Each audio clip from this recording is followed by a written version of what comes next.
Suatu hari gue datang ke kepala jurusan, gue bilang, Pak saya nggak bisa melanjutkan lagi kuliah di sini. Kenapa? Ya saya seperti ikan yang berenang melawan arus. Gila ya, keren banget ya gue waktu itu ya. Ya passion is passion, tapi kan orang butuh makan.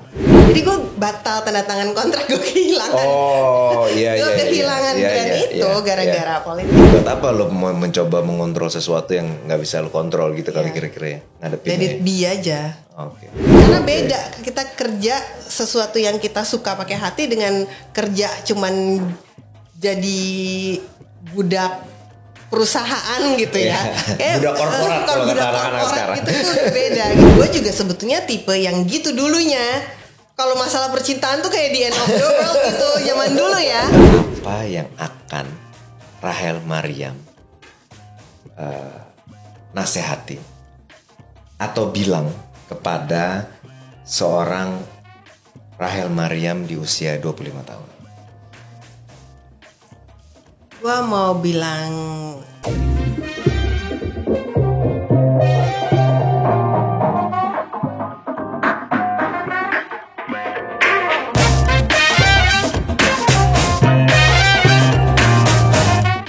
Halo teman-teman, selamat datang di Talk Fortis, where throwbacks meet life hacks. Jadi sekarang kita udah punya taglines, throwbacks meets life hacks. Jadi objektifnya tuh Talk Fortis, kita tuh mau duduk bareng seorang figur yang udah 40-an untuk ngomongin masa-masa kita waktu seusia Gen Z dan masalah-masalah yang pernah kita hadapi. Harapannya sebetulnya dari sharing ini tuh kita bisa memberikan pandangan buat teman-teman Gen Z bahwa yang perlu kita lakukan itu sebetulnya adalah konsistensi untuk bisa cari solusi dari suatu masalah gitu. Dan kita nggak pengen mengecilkan masalah yang mereka hadapi juga gitu, karena masalah-masalah mereka pun mungkin berat di saat stage hidupnya mereka gitu. Hari ini senang banget di tengah-tengah kesibukan untuk melakukan aktivitas di dapilnya, kita kedatangan seorang anggota DPR Komisi 1 yang sudah 3 periode. Iya, 3 periode. Halo semuanya. Yang dahulu kalau mungkin Gen Z nggak tahu, dahulu Ibu Rachel Maryam ini adalah seorang aktris. Pada masanya. Sebelum 2008. Sebelum 2008. Apa kabar? Baik, alhamdulillah. Kak Rachel Maryam. Iya. Kakak. Kesibukannya sekarang ngapain aja? Ya masih di partai ya, berpartai, bergabung sama Partai Gerindra di DPR Komisi 1. Sekarang lagi mulai sibuk karena mau menghadapi pemilu kembali. Oh iya, oke. Jadi lagi mulai sibuk di dapil lagi, bolak-balik bertemu konstituen. Oke. Dan juga ketemu relawan-relawan untuk memanaskan mesin-mesin relawan untuk kembali berjuang. Ya seputar itu, dan tentunya bolak-balik. Masih sebagai ibu rumah tangga juga. Iya, dan baru punya anak balita. Iya, baby lagi di usia 41 kemarin aku melahirkan lagi bayi. Jadi sekarang anak masih 3 tahun umurnya. Wow. Luar biasa Ibu Rachel Maryam. Kita mulai dari pertanyaan semasa muda. Jadi kan banyak tren memang di kalangan anak muda tuh ngelihat kesuksesan orang-orang yang meninggalkan pendidikan formal demi mengejar passion. Nah, ternyata waktu gue mencoba kepo tentang Rachel Maryam di masa lalu, terjadi juga di termasuk gue ya. Kak Rachel Maryam memutuskan buat gue mau mengejar passion untuk menjadi seorang aktris.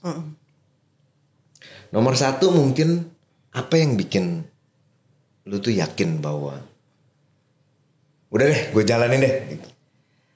Mungkin karena gue juga tipe orang yang ngototan ya. Jadi gue tipe orang yang kalau gue pengen itu ya gue pengen itu gitu. Gue nggak gampang menyerah gitu orangnya. Dan gue tuh orangnya nggak bisa mengerjakan sesuatu yang memang nggak bisa dari hati gue gitu. Oke. Makanya waktu itu setelah lulus SMA, nyokap gue kan mengarahkan gue untuk masuk ke universitas perhotelan karena kebetulan keluarga tuh kita punya bisnis itulah gitu. Okay. Jadi diharapkan gue ngambil bidang itu. Yeah. Dari awal tuh gue padahal udah bilang enggak, aku pengen teater, aku pengen acting gitu, aku pengen masuk IKJ. Dari awal tuh gue udah bilang gitu. Okay. Tapi nyokap gue waktu itu ya mungkin tidak punya wawasan lu. Kata dia bilang kamu masuk teater kamu mau punya uang dari mana, lu mau hidup dari apa gitu kan. Cuman sebagai waktu itu aku gak berpikir panjang mengenai bahwa gue mengerjakan sesuatu itu harus akhirnya planning bahwa gue akan menghasilkan hidup dari situ. Gue cuma pengen mengerjakan apa yang gue inginkan aja kan pada saat itu. Oke. Nah tapi akhirnya karena dipaksa masuk ke perhotelan, baru setengah jalan akhirnya gue ini juga mengundurkan diri juga akhirnya. Yang satu hari gue datang ke kepala jurusan, gue bilang Pak saya nggak bisa melanjutkan lagi kuliah di sini. Kenapa? Ya saya seperti ikan yang berenang melawan arus. Gila ya, keren banget ya gue waktu itu ya sebagai anak Gen Z pada masa itu. Dia bilang seperti ikan yang berenang melawan arus, ini bukan passion saya gitu. Akhirnya nyokap dipanggil gitu kan ke universitas. Ibu ini anaknya udah gak mau melanjutkan kuliah, gimana? Mamaku tuh nangis-nangis, tolong Pak ini gimana caranya anak saya mau melanjutkan kuliah. Ya gak bisa dipaksa, anaknya gak mau. Ya udah pada saat itu gue bilang ya gue gak mau ya gak mau gitu. Jadi kamu mau apa? Ya aku pengen acting. Ya udah kamu urus deh, terserah kamu mau jadi apa. Ya gue mencari jalan gue sendiri pada saat itu. Wow, oke. Gua cabut dari rumah, gua ke Jakarta. Karena gua nggak waktu itu nggak masuk universitas acting dengan sendirinya, ya gua coba mengajukan diri lah. Masuklah gua casting iklan lah, casting video klip. Oke. Maksudnya acting kecil lah ya, maksudnya. Ya, gua start dari situ dan ya sedikit demi sedikit akhirnya gua menemukan jalan gua bisa main film di layar lebar, main di sinetron dan lain sebagainya. Pernah nggak? Pasti pernah jawabannya. Tapi ada nggak masanya di mana ketika ya passion is passion, tapi kan orang butuh makan. Pernah nggak ada di dilema itu di mana, waduh gua. Pada saat itu ya. Pada saat itu mungkin gue gak terlalu banyak berpikir seperti itu. Pada saat itu. Ya gue jalani aja gitu. Bahwa gue akhirnya ngekos di tempat temen. Kos yang murah meriah. Bahwa akhirnya gue ya kemana-mana ya mungkin kadang-kadang bisa ikut casting. Kadang-kadang gak bisa karena gak ada ongkos taksi. Adalah masa-masa itu gue. Okay. Tapi ya itu ya gue jalanin aja gitu dan somehow semuanya berjalan dan gue menemui jalan ada aja gitu loh jalannya. Ya. Tapi waktu lagi menghadapi itu semua, apa yang bikin lu punya kekuatan buat nggak ini? It's just ini cuma batu di tengah perjalanan gue. Karena gue enjoy aja ngejalaninnya. Karena gue karena gue nggak menganggap itu sebagai beban gitu loh. Oke. Karena gue ngerasa ya udah jalanin aja. Kalau bahwa hari ini gue bisa berangkat, gue casting ke beberapa tempat, gue casting. Bahwa hari ini gue nggak bisa berangkat, ya udah mungkin tiba-tiba misalnya besoknya ada temen yang casting mau bareng gak? Yuk berangkat bareng atau gimana ya? Ya gue jalani aja hari-hari gue apa yang bisa gue jalani gitu. Dengan yang terbaik yang gue bisa lakukan pada saat itu. Oke, jadi memang sedari muda pun udah sadar bahwa ini konsekuensi keputusan yang gue pilih ya. Karena kan waktu itu kan nyokap gue kan ya udah kalau kamu merasa kamu bisa menjalani hidup kamu sendiri ya jalanin gitu. Jadi gue nggak dikasih support kan sama sama jadi, nyokap pada saat itu. Dan gue juga orangnya kan kayak agak keras kepala ya, kayak gue pengen ngebuktiin gue bisa kok gitu.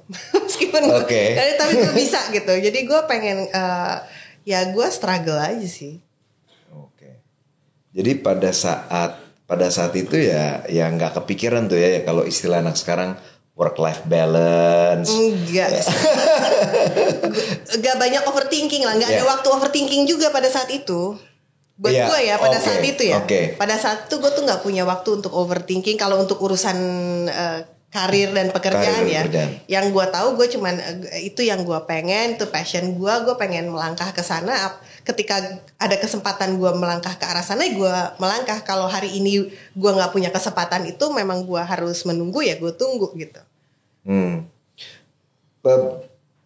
Dulu tuh big breaksnya akhirnya apa sih sampai Rachel Maryam dikenal sebagai aktris? Kayaknya orang tuh kenal gue awalnya video klip Sevilla ya. Ceylon Seven. Ceylon Seven itu kayaknya awalnya. Meskipun sebelumnya gue udah dapet lah syuting iklan, ada iklan permen, iklan kosmetik, iklan apa-apa. Tapi orang yang benar-benar aware mengenal gue tuh di video klip Sevilla. Karena di video klip Sevilla ini actingnya lumayan berakting gitu loh. Di situ gue jadi si Sevilla yang menunggu kedatangan kekasihnya, tapi kekasihnya nggak datang, terus si Sevillanya breakdown, nangis, ngelempar wignya dan lain sebagainya, mecahin barang dan lain sebagainya. Pokoknya, kayaknya orang mulai aware-nya tuh di sana. Dan gara-gara video klip inilah gua dikontak sama Riri Reza waktu itu, sama Teh Mira Lesmana untuk ikut casting dalam film Eliana.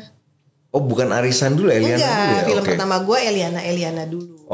Nah, jadi Sevilla inilah yang membuka jalan bisa gue ikut casting film Eliana dan gue main dalam film Eliana. Gitu.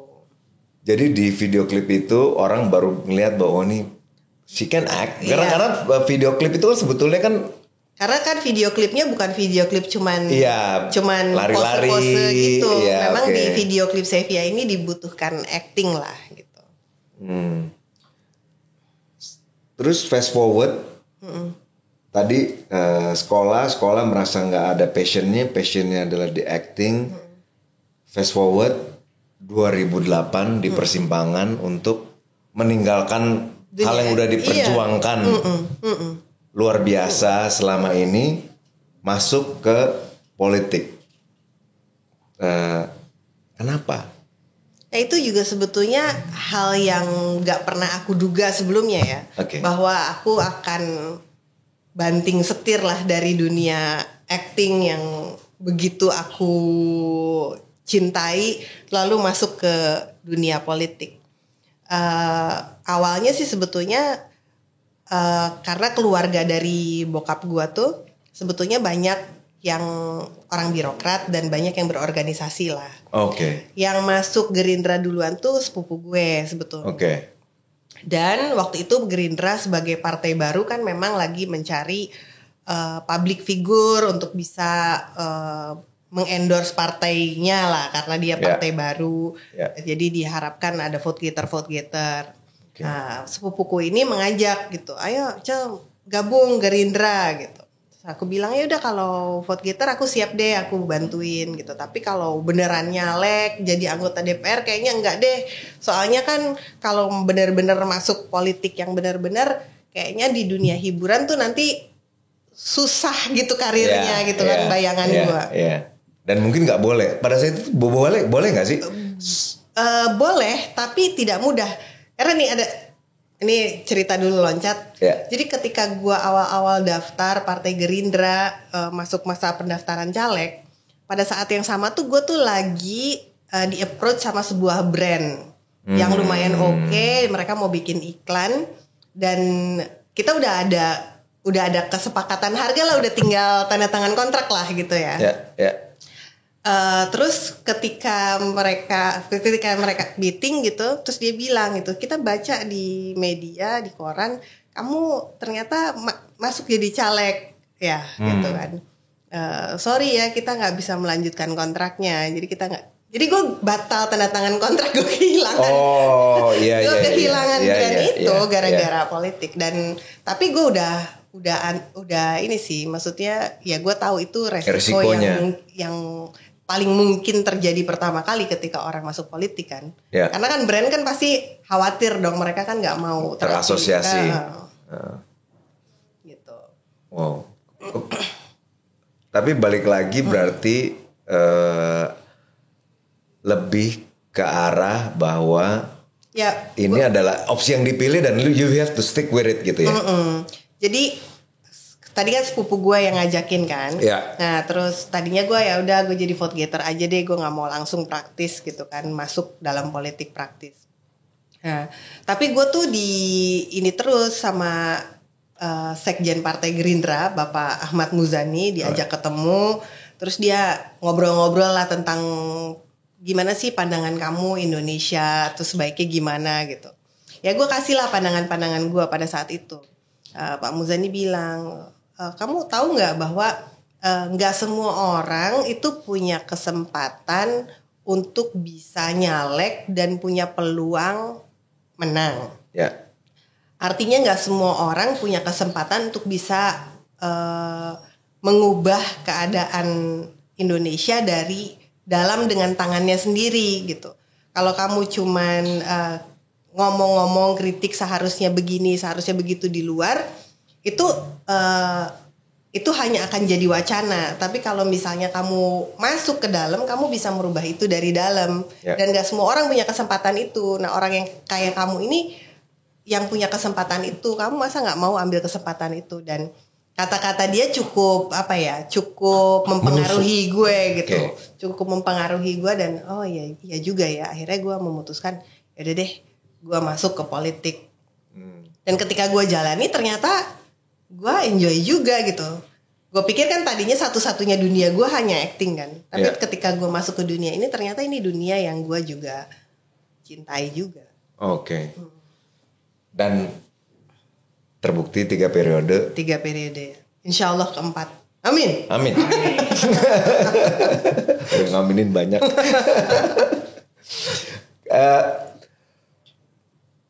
Kalau jadi seorang anggota DPR, pasti kan ada banyak batasan-batasan. Iya dong. Khususnya di awal-awal ya.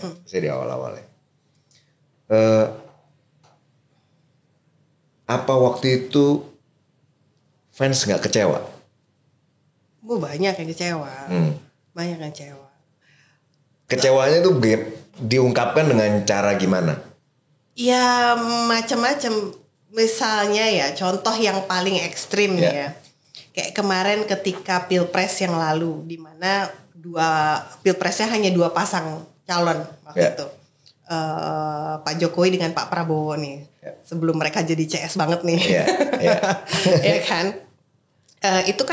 Itu kayaknya Pilpres yang paling intens ya antara 2 pendukung.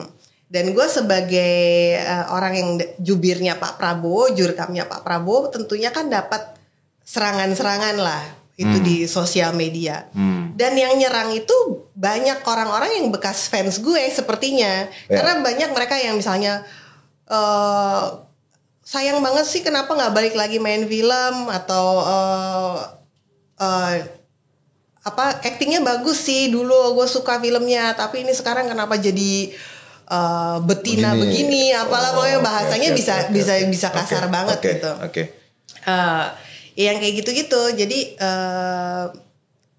ya itu kan kekecewaan fans sebetulnya kan. Cuman ya ini kan jalan yang gue pilih, dan itu kan semua pekerjaan itu ada resikonya. Apalagi dalam politik itu kan pandangan kita kan nggak mungkin sama. Betul. Sama semua orang. Betul. Nah, ketika orang kecewa pandangannya gak sama-sama kita kan, cara mereka mengekspresikan bisa beda-beda kan. Ya buat gue sih take it easy aja. Selama mereka nggak bener-bener berbuat jahat gitu. Kalau cuman words gue udah tahan banting sih, nggak ada yang gue polisiin juga sih. Oke.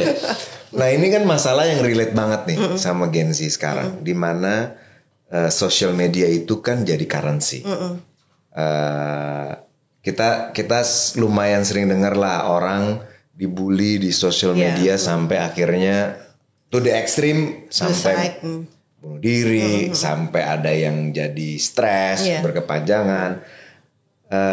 Ada tips nggak? Maksudnya ya you've been through that all gitu, even to the extreme level gitu, karena memang ini bicara tentang pilihan politik kan kayaknya ideologi yang kadang-kadang juga mungkin orang punya upbringing yang berbeda-beda gitu. Artinya cara mereka berbicara juga mungkin keluarnya kasar, or sangat amat kasar gitu. Karena kata-kata mereka nggak bisa ditaruh mukanya kan. Ini adalah orang zaman sekarang tuh kan karena sosial media mereka bisa pakai anonim, mereka bisa ngomong apa aja dan merasa aman kan. Sehingga mereka keluarnya keluar apa aja. Nah, kalau di tipnya apa ya justru karena mereka itu juga mereka kan belum tentu kenal kita sesungguhnya. Yang tahu diri kita sendiri. Yang sayang sama kita ya keluarga kita, teman-teman dekat kita gitu. Jadi ya kalau gue sih nggak terlalu harus diambil hati gitu orang-orang seperti itu. Tapi di awal-awal pernah nggak mencoba buat membuat semua orang khususnya fans tetap suka sama di sosial media, tetap suka sama diri lo di sosial media gitu? Pasti ada lah. Setiap orang pasti ada keinginan disukai orang lain dong. Semua orang pasti ada effort untuk itu. Tapi bahwa itu sampai harus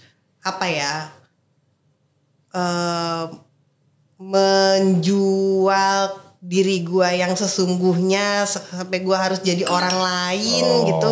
Kayaknya nggak perlu sih, karena gue juga orangnya sebetulnya nggak terlalu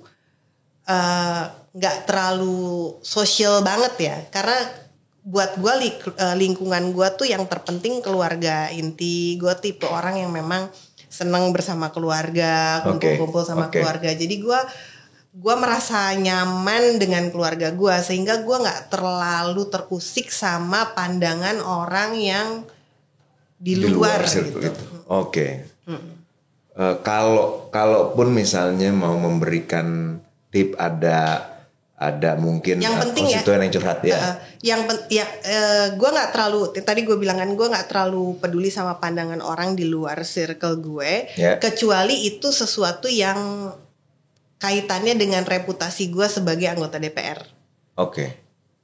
Selama itu cuman orang suka nggak suka ngomongin pribadi gue gitu, menyerang pribadi gue nggak terlalu ini. Kecuali misalnya misalnya yang selama bukan masalah yang tapi gue menjaga diri gue, misalnya gue jangan sampai gue kena korupsi, jangan sampai gue kena kasus apa gitu, itu kan beda lagi ya, itu masalah integritas. Itu yang gue jaga, yang penting gue bersih secara integritas. Selebihnya kalau misalnya orang mau ngomong buruk tentang gue ya so sorry to say, gue nggak mungkin bisa bikin senang semua orang. Ya. Jadi mengkontrol apa yang bisa kita kontrol. Kalau yang nggak bisa kontrol ya buat apa lo mencoba mengontrol sesuatu yang nggak bisa lo kontrol gitu kali kira-kira ya, ngadepinnya. Let it be aja. Karena keluarga itu jadi suatu hal yang penting banget. Gimana seorang Rachel Maryam mendidik anak? Karena kan kesulitannya sebenarnya begini. Ketika your profile is out there dan terlihat jelas bahwa ibu gue nggak lulus, nggak ngelanjutin sekolah, terus ngejar passionnya baik-baik aja tuh sekarang. Nah gimana kalau itu gua apa sudah dihadapi? Gua hadapi sekarang karena anak gue juga ternyata karakternya sama kayak gue. Dia nggak terlalu kuat di akademik, tapi dia sangat excellent di hal yang dia suka. Oke. Gitu. Misalnya dia suka gambar, excellent dia gambar ya gitu. Tapi ya jangan harapkan dia excellent di math atau di bahasa Indonesia gitu. Oke. Nah ini juga gue sama suami gue nih ini jadi punya masalah sedikit perbedaan pandangan. Oke. Suami gue tuh tipe yang bagaimanapun nilai akademik tuh penting. Ya. Nah kalau gue itu ya kita nggak bisa mengharapkan dia excellent di semua hal. Yang penting dia tahu passion dia di mana, dia bakat dia di mana, ya kita encourage aja di situ. Oke. Nah, jadi ini memang lu ada masalah gitu juga nggak sih? Kalau lu belum punya anak remaja sih ya? Belum anak gue paling gede baru 12 tahun. Mau 12 tahun. Tapi gue punya anak udah 17 nih. Jadi dia lagi menghadapi kelulusannya kan. Ini artinya kan dia tahun terakhir nih. Artinya dia nanti mau masuk university. Nah, sementara kelulusan tuh kan ya di Indonesia kan ada syarat kelulusan memang lu harus nilainya ya harus tertentu ada standarnya kan. Jadi memang agak ini juga sih, memang agak tantangan juga sekarang. Ya kalau gue sih ngomong ke anak gue ya udah, kamu kerjain apa yang bisa kamu kerjain. Yang penting kamu nggak usah terlalu stres tertekan dengan mengejar nilai. Yang penting nilainya cukup untuk kamu lulus. Gue bilang itu. Nah sekarang yang lebih penting dari itu semua adalah kamu tahu kamu mau melanjutkan kemana yang sesuai dengan hati kamu. Karena gue pengen dia nanti ketika dia melakukan pekerjaan tuh dia melakukan pekerjaan gak kayak zombie. Memang mengerjakan kerjaan yang dia suka. Karena beda kita kerja sesuatu yang kita suka pakai hati dengan kerja cuman jadi budak perusahaan gitu ya. Budak korporat kalau kata anak-anak sekarang. Gitu tuh beda gitu. Nah, gue pengen anak gue bisa merasakan privilege itu, mengerjakan pekerjaan yang dia suka dan making money out of it gitu. Lebih baik lagi kan. Jadi gue bilang yang lebih penting dari nilai kamu itu adalah kamu tahu kamu maunya apa sehingga kamu bisa mami bisa mengarahkan kamu mau masuk kampusnya, terus langkahnya supaya kamu tahu langkah kamu ke depan tuh kamu mau kemana dan mau ngapain gitu. Itu yang lebih penting menurut gue daripada mengejar nilainya. Jadi sebetulnya yang lo lakukan adalah lo pengen zaman dulu tuh lo diperlakukan seperti apa? Iya. Ini mau begitulah ya kira-kira ya. Kira-kira karena kalau lo menghadapi orang tua yang nggak bisa, itu pokoknya harus sekolah or you're on your own, tapi lu nggak mau itu terjadi di anak-anak. Karena gue percaya kan setiap orang itu yang unik ya. Kita kan nggak mungkin dong semua orang diciptakan sama. Harus strength-nya di semua mata pelajaran gitu kan nggak. Ya mungkin ada anak-anak yang seperti itu, tapi kan nggak semua orang bisa seperti itu. Jadi buat gue yang penting kamu tahu strength kamu apa dan kamu tahu kamu mau apa, ya kamu fokus aja jalan ke situ gitu. Ya selebihnya ya dia jangan terlalu stres karena kebebanin nilainya harus A semua gitu. Gua nggak apa-apa kamu C semua, yang penting kamu lulus, yang penting di hal bidang-bidang tertentu yang kamu tahu kamu suka, kamu excellent, kamu kerjain yang terbaik gitu. Kalau pernah nggak melihat first hand gitu di anak sendiri atau ngeliat fenomena bahwa kan usia-usia Gen Z ini usia-usia di mana hal yang khususnya urusannya ke percintaan gitu misalnya, itu hal yang berat banget. Oh iya. Is it happen to your son? Maksudnya pernah dia pernah. Aduh maaf ya Kale. Maaf ya Kale. Ya ada lah. Maksudnya pernah ada satu hari yang mungkin dia kan anaknya sebetulnya pemalu banget ya. Pemalu gitu. tidak mudah dia mengungkapkan perasaannya ke perempuan gitu. Dan mungkin satu hari dia akhirnya aku kasih encouragement kan, udah ngomong aja, kalau kamu nggak ngomong kamu nggak pernah tahu apa resultnya kan. Nah, mungkin satu hari dia beranikan diri dan hasilnya nggak sesuai dengan ekspektasi gitu. Terus dia menangislah di meja makan gitu pada maaf ya Kale. Tapi ya menurutku ya itu apa ya, itu hal yang harus dilewati oleh anak seusia dia gak sih? Iya gak kan? Karena dia kan memang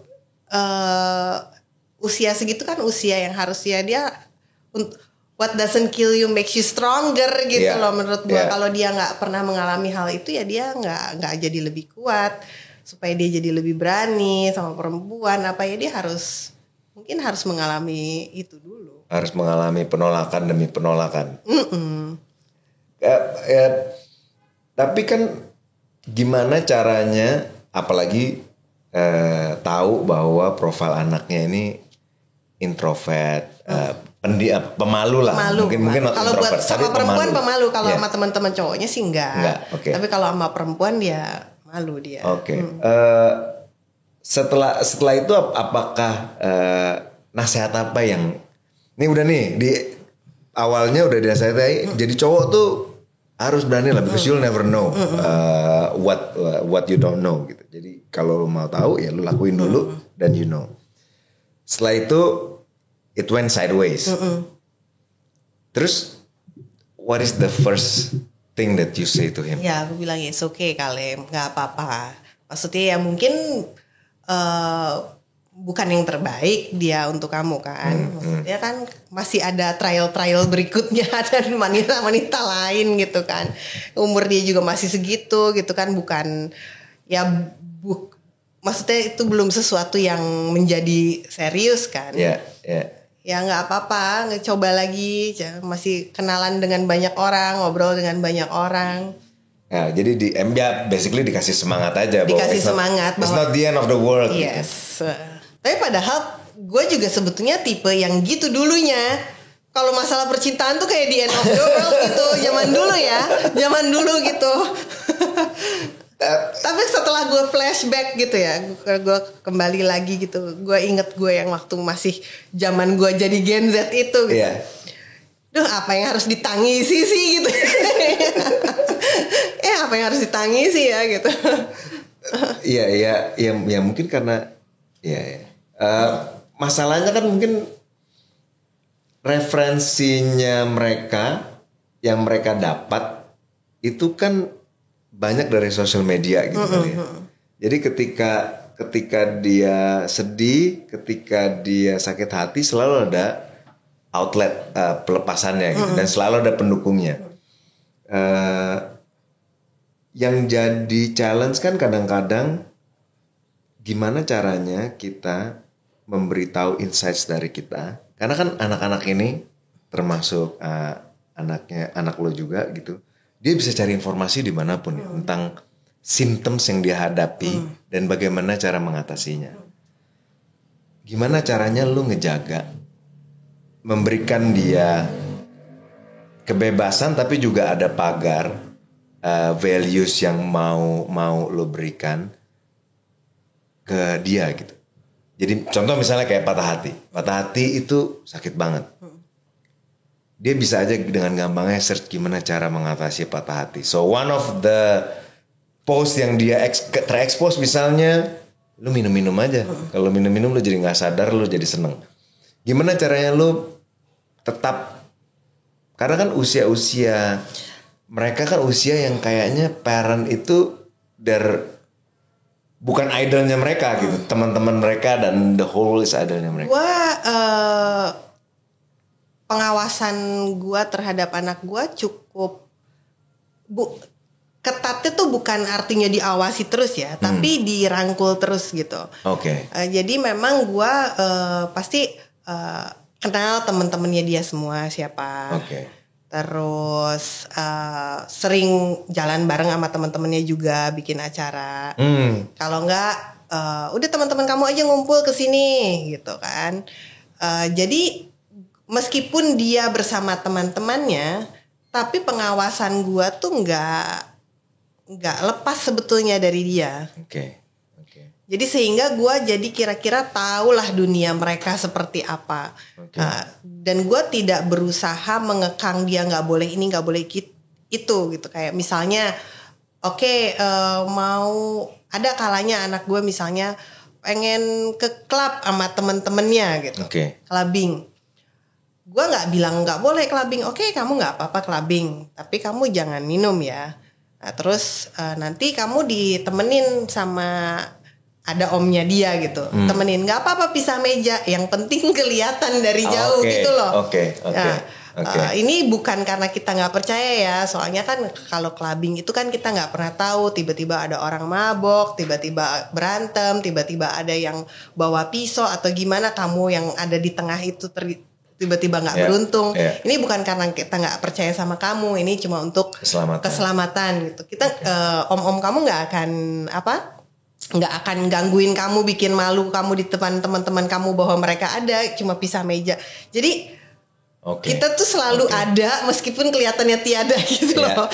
Jadi anak gue tuh selalu dalam pengawasan sebetulnya. Jadi kalau mau pergi ke rumah temen, pasti gue tahu temennya tuh siapa, orang tuanya siapa, gue titip gitu. Jadi kalau nggak teman-temannya aja yang datang ke rumah gitu. Dan gue juga berusaha buka komunikasi terus sama anak gue, ngobrol supaya dia juga jadi orang yang terbuka. Jadi jadi dia nggak mendapatkan jawabannya dari tempat lain. Dia bisa tanya ke gue, bisa tanya ke keluarga di rumah. Kan dengan semua role yang dilakukan saat ini ya, baik secara profesional bekerja sebagai anggota Badan Legislatif di Indonesia, sebagai orang tua, gimana tuh caranya manage? Karena kan kelebihan dan kekurangannya, mungkin bukan kekurangan ya, mungkin tantangan sebagai seorang wanita kan mereka harus punya dua role. Dua role yang luar biasa penting. Yang satu, apalagi sebagai anggota DPR, yang satu demi kelangsungan negara, yang satu lebih kelangsungan kehidupan pribadi anak. Ya itu emang challenge banget sih, terus terang. Itu challenge banget karena kita dituntut bisa manajemen waktu yang baik. Kuncinya kan manajemen waktu. Terus juga harus punya partner yang siap untuk tag team sama kita. Untungnya gue alhamdulillah punya suami gue juga yang mau berbagi peran lah sama gue. Ketika gue pergi, dia di rumah sama anak. Kalau nanti dia yang ada meeting, gue bisa di rumah gue. Jadi kita benar-benar mengatur segala sesuatunya berdua supaya parents tuh salah satu tiap hari ada parents lah di rumah, nggak terlalu kosong tiap hari yang seharian dua-duanya nggak ada gitu. Jadi itu memang kuncinya manajemen waktu sama partner yang mau bekerja sama dengan baik sama kita. Nah, cuman gue memang menghadapi si struggle itu, apalagi ketika gue baru-baru punya bayi nih. Gue baru punya bayi, gue menyusui, tiba-tiba gue ada acara partai. Acara partai kan begitu dipanggil kan harus hadir. Saat itu juga gitu. Sementara misalnya anak gue masih melekat yang kalau begitu ngelihat gue ganti baju, mami jangan pergi gitu. Nah itu memang itu gue rasa itu perjuangan ibu-ibu bekerja sih seperti itu. Cuma ya gue hadapi aja bersama suami gue. Artinya ketika anak gue nangis, gue coba curi waktu dulu, main sedikit sama dia. Nanti dia udah agak lupa, sama ayah ya, ntar gue jalan gitu. Jadi ya memang harus effortnya memang lebih banyak sih. Effort lebih banyak, dan balik lagi ya emang nggak harus nggak gampang menyerah sama keadaan gitu ya. Memang nggak gampang, memang itu capek banget. Gue juga ada kala-kalanya gue stres misalnya. Pernah satu pagi nih gue harus berangkat ke Bandung Barat karena ada acara Komcat ya Pak Prabowo lah di Batu Jajar. Itu kan namanya acara undangan tuh udah pasti kan jam berapa gitu undangannya. Jadi gue harus berangkat dari Jakarta misalnya pagi jam 6. Ini pagi jam 6 anak gue belum mau ngelepasin gue gitu. belum mau ngelepasin gue nih, anak bayi gue belum mau ngelepasin gue. Yang begitu dilepas yang nangis jerit-jerit, nah itu perjuangan banget. Tapi terus ketika menghadapi situasi yang kayak begitu,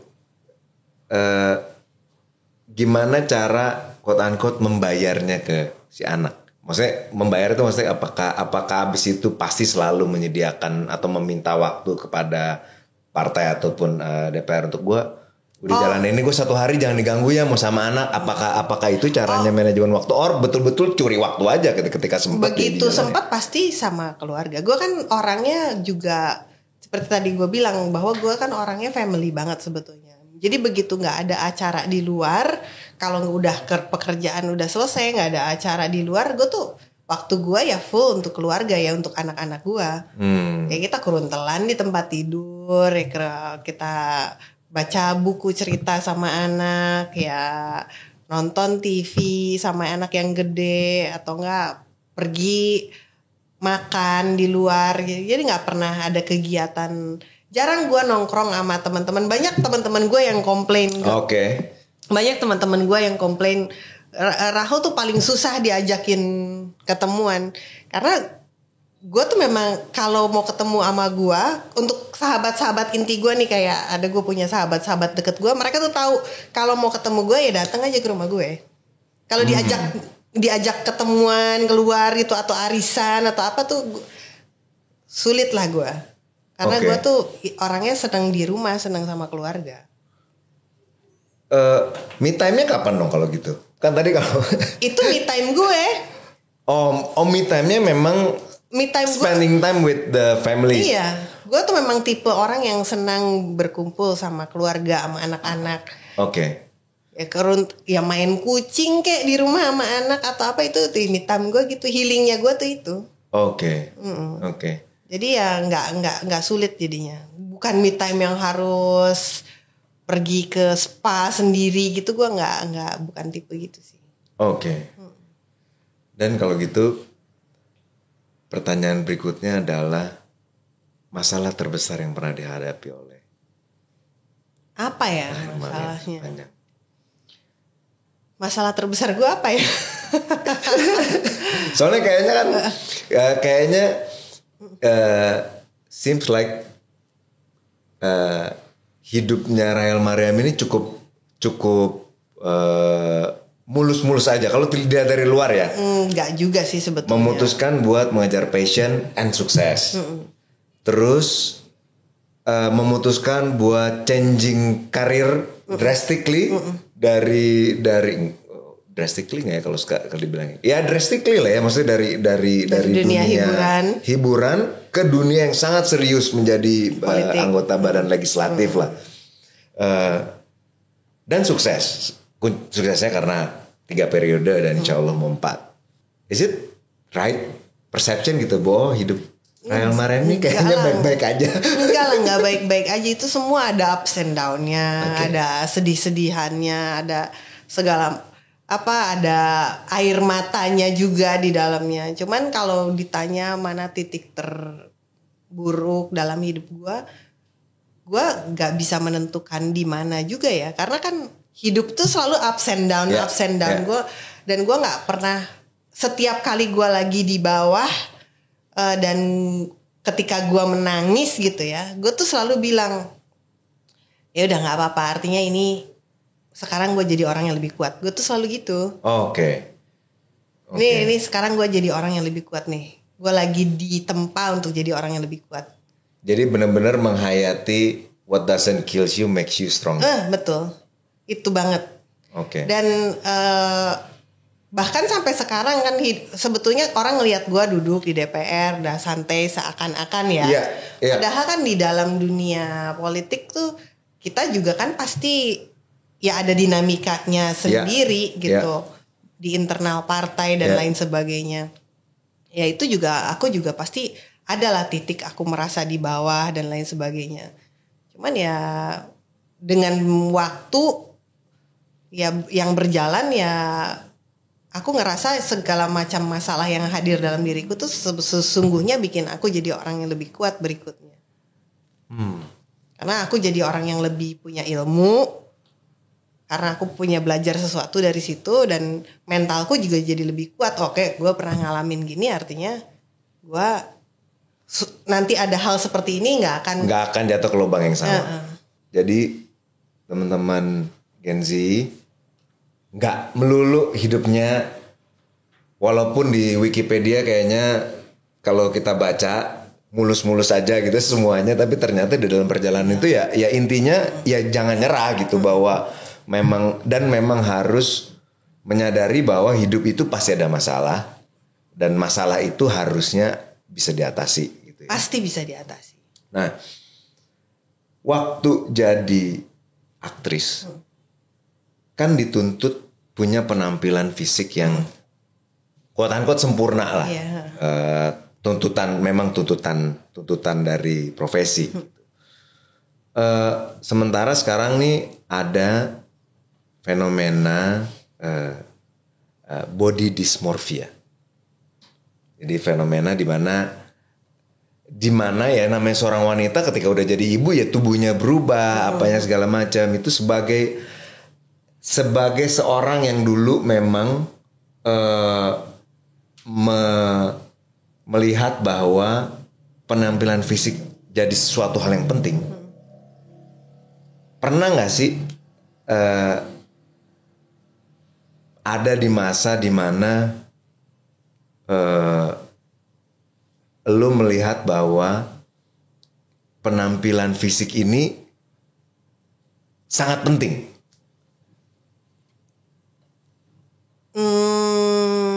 Ya.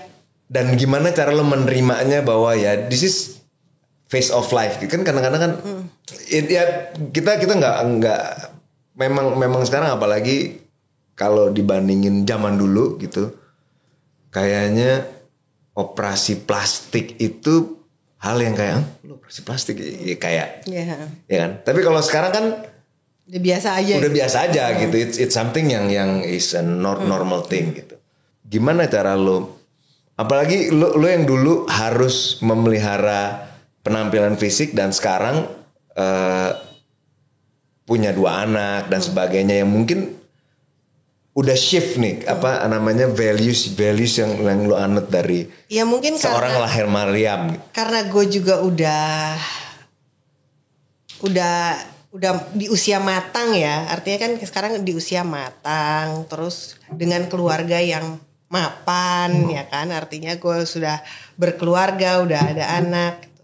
Jadi buat gue sekarang yang penting itu udah bukan penampilan dan pandangan orang lain terhadap kita, tapi bagaimana kita nyaman sama diri kita sendiri. Kalau misalnya operasi plastik itu memang bikin lu nyaman, ya go ahead, gue nggak mau ngejudge orang yang melakukan operasi plastik. Tapi kalau lu melakukan itu hanya untuk please everyone else, you better think twice menurut gue.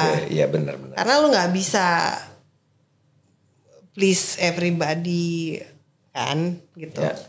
Jadi kalau lu nyaman dengan tubuh lu yang alami tanpa apa-apa, dengan tubuh lu yang mungkin nggak ideal, ya nggak apa-apa, nggak ada masalah. Tapi kalau lu nggak nyaman dan lu mau melakukan sesuatu tentang itu, ya itu juga nggak apa-apa, itu opsi lu gitu menurut gue. Jadi yang buat gue yang paling penting itu bukan masalah penampilannya, tapi apa ya, bagaimana penampilan lu itu impact diri lu, kenyamanan lu gitu. Kalau tadi udah ngomongin tentang self care dan healing, bahwa self care dan healingnya seorang Rahel Maryam itu adalah bersama keluarga. Apakah itu artinya seorang Rahel Maryam itu nggak pernah kayak pengen menjalani sesuatu sendiri karena punya value keluarga itu, jadinya gue nggak pengen sendiri juga sih. Gue tuh pasti kalau misalnya pergi gitu ya, sebisa mungkin gue bawa keluarga gue. Termasuk ini sekarang apa mau misalnya, bertemu dengan misalnya gue mau kampanye nih sekarang, kan pilihannya kata suami gue bilang apa si Ejas di Jakarta aja ya, toh kan kalau kamu ke Bandung kampanye takutnya kamu nggak punya banyak waktu buat dia. Cuman akhirnya kita berunding, enggak deh, tetap ikut ke Bandung. Paling enggak meskipun pagi sampai malam misalnya jam 7 jam 8 aku kampanye, paling enggak dia punya waktu 1 jam 8 sampai jam 9 dia sebelum tidur dia peluk-pelukan sama ibunya. Oh, oke. Gitu. Jadi dan itu healing bukan cuma buat anak gue, buat gue juga butuh recharge, ketemu anak gue, pelukan setelah gue bertemu konstituen kan. Iya. Ya udah burnout dari bekerja, begitu kembali anak-anak itulah itu healingnya gue, bertemu anak, bertemu suami, bertemu keluarga tuh healingnya gue soalnya. Gue tuh gue nggak bisa merasakan enjoy apa sendiri gitu, misalnya pergi gitu kemana gitu sendiri gitu. Berarti ini nonton gitu film sendirian atau apa, enggak, gue lebih suka bersama keluarga gue.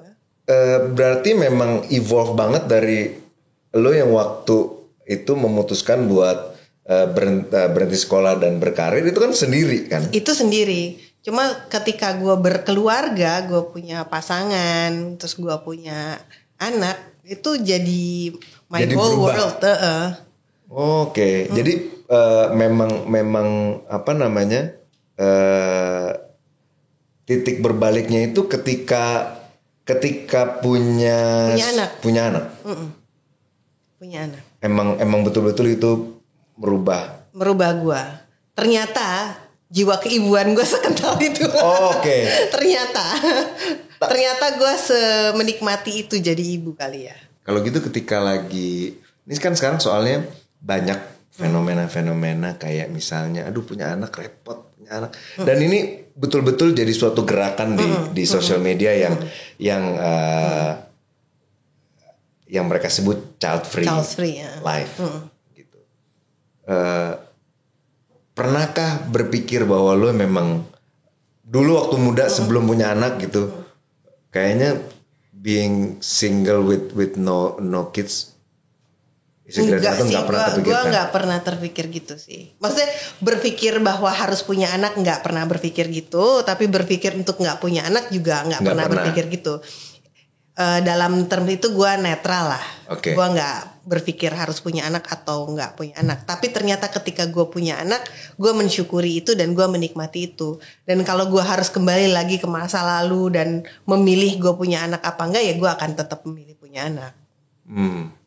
Karena memang kayaknya lu betul-betul, karena itu jadi motivasi hidup gue lagi. Apa yang gue lakukan kan ya sekarang gue mempersiapkan semuanya ya untuk anak gue kan. Jadi itu motivasi hidup gue, berkelangsungan hidup gue ya untuk anak gue gitu. Jadi ya memang menjadikan anak jadi benar-benar menjiwai bahwa ini pengalaman yang luar biasa dan ini titipan yang luar biasa, dan jadi fokus justru malah seorang Rahel Maria malah jadi fokus di dunia profesionalnya karena anak. Iya, pokoknya yang bikin gua punya semangat untuk menjalani hidup, terus bikin gua merasa damai sama hidup gua itu ya anak. Tapi gua nggak ngejudge orang yang punya pilihan child free ya. Maksudnya kan semua orang pasti berbeda pendapat, berbeda kondisi kebutuhan dirinya ya. Ya mungkin gue tipe orang yang kebutuhan dirinya itu kebahagiaan gue bisa terpenuhi dengan gue punya anak. Nah, mungkin ada orang-orang yang kebahagiaannya terpenuhi dengan hal lain kan. Jadi ya itu orang ya. Kebutuhan orang kan beda-beda. Ya jadi gitu teman-teman Gen-Z. Kalau ada sesuatu benang merah yang bisa ditarik dari pengalaman Rahel Maryam adalah Satu, konsekuen dengan apa yang udah dipilih. Gitu ya. Jadi ya there will be ups and down, tapi apa yang udah dipilih ya konsekuen, itu yang mesti dijalani dengan sepenuh hati. Yang kedua, control what you can control. Dan sudah punya pengalaman first hand juga kebetulan bagaimana karakternya diserang di sosial media, tapi tetap survive tuh, gitu. Tetap survive karena ya memang control what you can control, you cannot please everybody.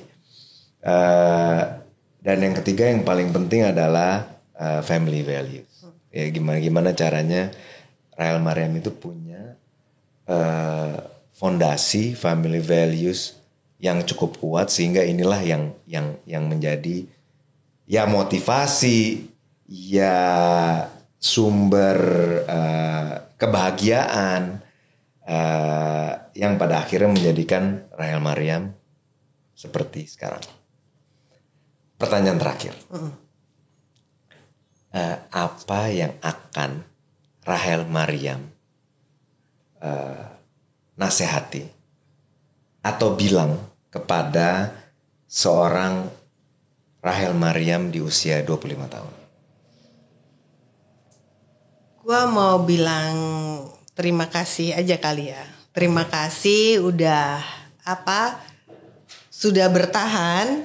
Terima kasih sudah jadi orang yang keras dengan pendiriannya pada saat itu. Terima kasih sudah teguh berjalan ke arah yang kamu tahu kamu pengen ke situ, bukan ke direction lain yang disuruh orang lain. Terima kasih udah jadi diri kamu sendiri. Thank you. Terima kasih Rahel Mariam. Gitu teman-teman Gen Z, semoga ini jadi sharing session ini jadi suatu pelajaran yang bisa diambil. Semuanya ini berdasarkan pengalaman, gak ada yang benar, gak ada yang salah. Yang kita coba share di sini adalah bagaimana pengalaman kita ketika menghadapi hal-hal yang mungkin Gen Z hadapi di saat sekarang. Begitu aja teman-teman, terima kasih. Terima kasih Kakak Rahel Mariam sudah mau hadir meluangkan waktunya di tengah kesibukan untuk berkampanye. Gak kerasa ikut acara Talk 40 ya. Aku lupa udah 40. Terima kasih banyak udah meluangkan waktu. Semoga sukses kampanyenya. Thank you.